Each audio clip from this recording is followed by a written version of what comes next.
어? 여기가 거제네? 거제 왔으니까 나 파라파라는 무슨 거제 오니까 배가 고프다. 사실 그럴 수밖에 없다. 이때 시각이 12시 52분이었으니까 뒤돌아보지 않고 바로 음식점으로 간다.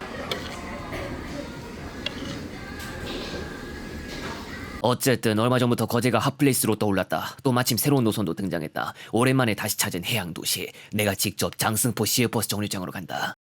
여기가 바로 장승포 시외버스 정류장. 일반적인 터미널과 같은 모습일 것이라고 사전에 상상하지 말아주길 바란다. 평일 낮에 아무도 없는 장승포 시외버스 정류장 대합실로 입장. 하기 전 버스 시간표 잠시 참고하고 넘어가자. 하루에 2번밖에 없으니 이걸 놓치면 다른 지역 환승이 필요할지도 모른다. 장승포에서 출발해 천안까지 가는 버스를 온라인에서 예약했지만 오히려 탑승하기 전 종이 승차권을 발권받아야 한다고 안내된다. 그래서 무인 발권기로 간다. 전화번호 입력하라고? 아 귀찮아. 그냥 내가 예약할 당시 사용한 카드를 리더기에 넣어버리면 그만 아니야?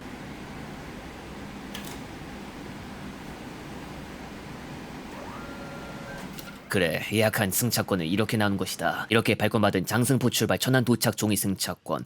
아니 시외 우등? 사실상 천안시 거제시간 직통인데 이게 고속버스가 아니라고? 사실 장승포행 코스는 고속버스 예약처를 사용해야 하지만 천안행 코스는 반대로 시외버스 예약처를 사용해야 한다. 시외버스 예약처를 사용하기 때문에 이런 식으로 시외 우등 표기가 된 것일까? 문득 궁금해진다. 아무튼 저기 있는 버스가 바로 내가 탈 차량 되겠다. 정류장 도착 전부터 대기하던 차량인데 LED 전광판에 따로 노선 표시가 되지 않는다. 아직은 여름이기 때문에 에어컨 바람이 좋을 법도 하다. 앞서가는 부산교통버스를 뒤이어 동부고속버스도 장승포 시외버스 정류장을 나선다. 안 그래도 정류장에 사람이 없었는데 과연 시발지에서는 본인만 탑승했다. 하지만 고현버스 터미널을 들르기 때문에 고현에서 타는 승객이 있다면 이 버스 안은 적막함만 가득하지는 않을 것이다. 장승포 시외버스 정류장에서 출발하자마자 능포로에서 운행하고 두모 교차로를 지나간 뒤로 거제대로로 입성한다. 아름다운 장승포항 또 어있어? 주변에 있는 한화오션 사업장 앞을 지나간다. 지금 가고 있는 방향은 거제시청 방향이기도 한데 최대한 고현동으로 빠르게 이어주기 위해 여기서 아주터널과 양정터널로 들어간다. 한창 공사가 진행 중이라 좀 산만한 상동교차로. 오른쪽으로 나가면서 거제중앙로로 들어간다. 얼마 지나지 않아서 시외버스 터미널 방향 간판이 보이기 시작한다. 저것은 바로 고현버스 터미널일 것이다. 주저하지 않고 여기서 우회전한다. 그대로 복봉산로를 잠시 거쳐서 고현천로로 진출. 조금 더 가니 주차된 시내버스들이 보이기 시작한다. 익숙한 사람들은 알겠지만 이제 고현버스 터미널로 들어가는 과정이다.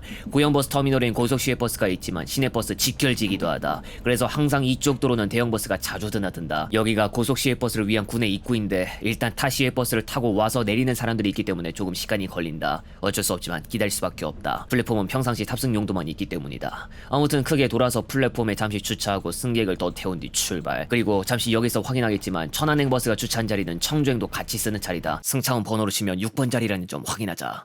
7번 교차로에서 좌회전하고 6번 교차로 쪽으로 나와준다. 거제대로에서 운행하는 동부고속버스. 정차 순서상으로 장승포 시외버스 정류장 다음은 고현버스 터미널, 그리고 그 다음은 천안 고속버스 터미널이다. 예약처에서는 장승포에서 4시간, 거제 고현에서 3시간 35분가량 소요된다고 하지만 도로교통은 변수가 있는 법이다. 처음부터 끝까지 스톱 없는 운행이라도 가능해야 4시간 정도는 맞출 수 있는 거겠지. 천안으로 가는 버스 안에서 거제 풍경을 잠시 감상할 수 있는 시간도 주어진다. 여기는 사곡 해수욕장 인근.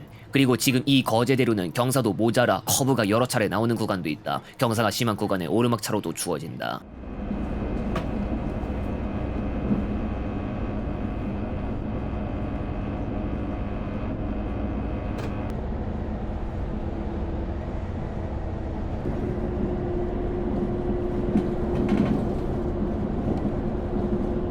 신거제대교 통과 후 얼마 지나지 않아 통영IC가 등장한다. 이 말은 즉 지금부터 고속도로로 운행한다는 것이다. 충남 천안으로 가는 것이기 때문에 통영IC에서부터 시작되는 대전 통영고속도로 전 구간을 이용하게 된다. 진정한 고속 운행의 시작이다. 이제 좀 달려봐야 할 시간이다. 통영 땅을 벗어나면 고성 땅이 나온다. 아직 이정표에는 진주까지의 거리만 표시된다.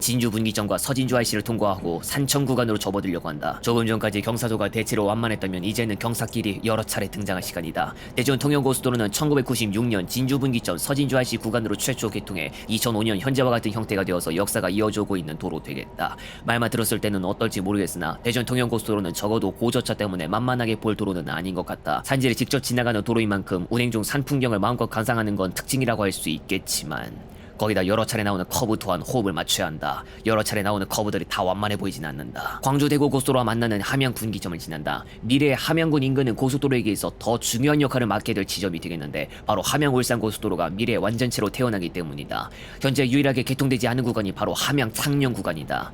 장수와 함양 간에 있는 60령 그리고 그 고개를 60령 터널을 통해 지나간다. 비교적 잠시뿐이지만 60령 구간 이후로 전북 땅을 잠시 밟게 된다. 대전 통영고속도로가 대전에서부터 서부 경남 지역으로 최대한 빠르게 있는 고속도로라고는 하지만 이래봬도 장수와 무주로도 빠르게 갈 수 있는 도로 역할도 해준다. 장수 분기점을 지나고 덕유산 인근을 바로 지나간다. 그리고 산 근처에 고속도로 휴게소가 자리 잡고 있다. 마침 대전까지 남은 거리도 안내된다. 장승포에서 출발한 지 2시간 19분 됐을까. 서서히 속도를 줄이더니 덕유산 휴게소로 들어간다. 상공기 좀 쐬고 가보도록 할까? 8월 12일 덕유산 휴게소인데 얼마 전에 날씨보다는 비교도 안 될 정도로 너무 선선합니다. 제발 여름이 좀 버틸 수 있는 그 더위였으면 모를까 진짜. 그때는 좀 아니었어요. 이 정도면 살만해. 저녁을 기해 30도 미만까지 내려간 지역도 있을 정도로 당일에는 정말 썩어 빠진 날씨가 아니었다. 상식적으로 여름이 덥다는 건 누구나 알지만 도대체 40도가 넘어가고 온 지역에 폭염특보가 내려지면서 새빨갛게 물들이는 그런 정신나간 날씨를 왜 우리가 굳이 경험해야 하는 것일까? 미친 작자가 아니고서야 이것을 현실처럼 만들 수는 없을 것이다. 그리고 여기서 잠시 휴게소에서 출발하기 전 승무선이 했던 것이 하나 있다. 승차권 걷겠습니다. 천안의 코스가 시외버스로 등록돼 있어가지고 승차권을 걷는 것은 충분히 의미를 알겠지만 장승포행 코스는 고속면허인데 천안의 코스는 직행면허로 따로 등록되기라도 했던 걸까? 장승포에서 출발하기 전 발권받은 종이 승차권에 시외 우등이라고 적힌 게 있었다. 이게 힌트라도 되는 걸까? 아니면 그냥 전산 차이 때문에? 그리고 당시 동부고속 차량에 설치된 단말기는 이렇게 생긴 것이었다. 이거 오래전부터 시외버스 차량에 종종 보이던 것인데 당연하게도 고속버스 예약 전산과 연동은 안 될 것으로 안다. 고속버스 예약 전산과 연동되는 것은 이렇게 생긴 단말기다. 천안 거제구현 장승포 노선 동부고속 차량이라고 고속버스 단말기가 무조건 설치되어 있을 것이란 보장은 일단 당일에 탔던 차량을 통해서도 알게 된 것이지만 아무래도 안 선다. 다시 길을 나서본다. 덕유산 IC와 무주 IC를 지나면 충남 금산군으로 접어든다. 금산군 다음은 대전광역시. 발길을 재촉해보자.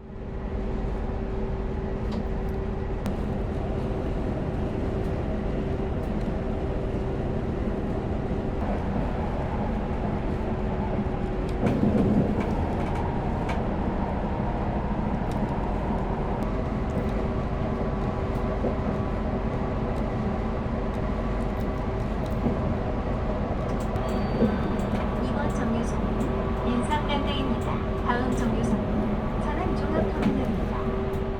금산 인삼랜드 휴게소를 중간 정류소로 등록할 생각이었던 것 같은데 실제로는 공식 경유지에 들어가 있지 않다. 그리고 조금 전 덕유산 휴게소에서 한번 쉬었다가 출발했으니 금산 인삼랜드 휴게소에 들어갈 이유는 없다. 대전 통영고속도로 상에 있는 정문교를 지나며 이제 대전광역시 땅으로 접어들고 잠시 후 산내 분기점이 등장한다. 여기까지가 대전 통영고속도로 구간이었고 직진하면서 자연스럽게 대전 남부순환고속도로로 들어가게 된다. 경부 고속도로와 만나는 비룡 분기점까지 이동한 뒤 서울 방면으로 방향을 틀어준다. 이대로 천안 IC까지 진행. 그리고 이 경부고속도로가 천안 도착 전 마지막으로 이용하는 고속도로 종료되겠다. 비룡 분기점 지나자마자 대전 터널과 대전 IC 구간을 거치고 회덕 분기점 신탄진 휴게소 신탄진 IC가 뒤이어 나온다. 그리고 신탄진 IC가 나왔다면 그것만큼은 기억해두고 넘어가자. 휴일 버스 전용 차로는 신탄진 IC에서부터 시작된다. 고로 천안 거제구현 장승포 노선이 휴일에 운행하고 있을 때 천안 IC의 신탄진 IC 구간 한정으로 버스 전용 차로를 사용할 수 있다. 대전 땅을 벗어나면 충북 청주 땅 그리고 그 뒤에 충남 천안 땅을 밟을 수 있다. 대전에서부터 천안까지 대략 1시간 정도 만에 이동할 수 있다고 하니까 이제 남은 거리도 그렇게 길지 않다.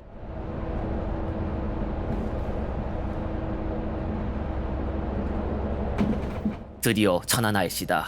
혹시나 천안 IC에서 내릴 수 있을까 궁금한 사람은 지금 이것을 참고해서 보도록 하자. 승무사원은 천안 IC에서 내릴 사람이 있는지 사전에 묻지 않았다. 요금소를 통과하면 바로 버스터미널 방면으로 나간다.